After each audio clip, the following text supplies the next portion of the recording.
Hier, j'avais deux scénarios. Un scénario de hausse qui était réintégrer BJP, BHP, puis réintégrer le NROG et continuer à monter. Et de toute façon, vu le climat économique, les scénarios c'était improbable de faire des scénarios parce que ça dépendait des annonces. Donc, qu'est-ce que ça a donné? Là, 15h30, il se passe pas grand-chose parce que je pense qu'il y a Biden qui fait un discours. Là, on a le début de scénario là qui commence à se réaliser. On réintègre les PHP, BJP, dont là maintenant j'attends la confirmation.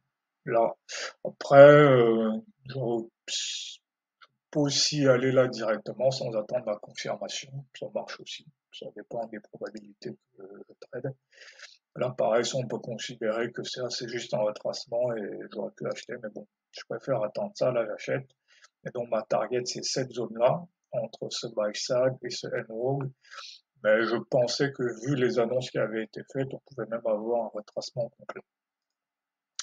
Donc là, j'aurais pu rajouter ici, mais bon, vu que l'on arrivait sur la résistance, je préférais attendre pareil, une cassure et un retest. Là, on stagne. Là, pareil, je voulais pas poursuivre le break, donc j'aurais attendu un retest. Mais là, déjà, on a un retracement assez fort. Second retracement, quatrième retracement, là, j'aurais dû vendre. Parce que là, maintenant, ça devient un reversal, en fait.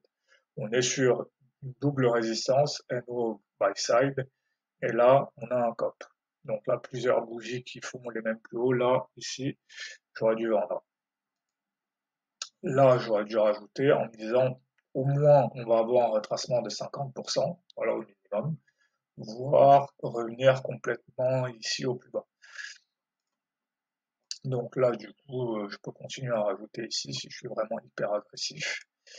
Là, j'arrive sur ma zone de retracement de 50%, j'ai cette réaction-là. Pareil, ici, j'aurais pu acheter directement ici, mais bon, je préfère attendre des confirmations dans ce genre de contexte. Là, hésitation, confirmation, là, j'achète. Target 1, c'est revenir sur ce plus haut journalier. Target 2, aller chercher AJP. Donc là, pareil, je peux rajouter ici, j'aurais pu rajouter sur ces deux bougies en me disant de toute façon, au minimum, on va revenir sur cette zone-là, donc tant qu'on n'est pas revenu sur cette zone-là, je rajoute. Et là, j'avance mon stop loss. Là, je me mets à break-even parce que là, j'ai quand même trois bougies qui sont allées un peu dans mon sens. Là, pas de signal, pas de signal, pas de signal. Là, reversal. Là, il est 20h15, mais il est 21h15. Normalement, il est 21h15 en fait, parce qu'on a un décalage d'une heure par rapport aux États-Unis. Donc, en gros, aux États-Unis, parce que là-bas, on a un décalage de 6 heures, donc normalement, habituellement, ça serait plutôt ce qui se passe à 21h en fait. Et donc, moi, de toute façon, j'aurais arrêté de trader ici à 20h. Alors, à 21h, donc j'aurais de toute façon arrêté de trader dans cette zone-là. Donc voilà, donc en fait, finalement, le retracement ne fonctionne pas, on retrace, mais de toute façon, là, je sors break-even parce que bah, j'avais avancé mon stop loss. Donc c'est une journée bon, un peu compliquée à trader vu l'atmosphère économique, les setups qui marchent à moitié, mais bon, ça se trade quand même.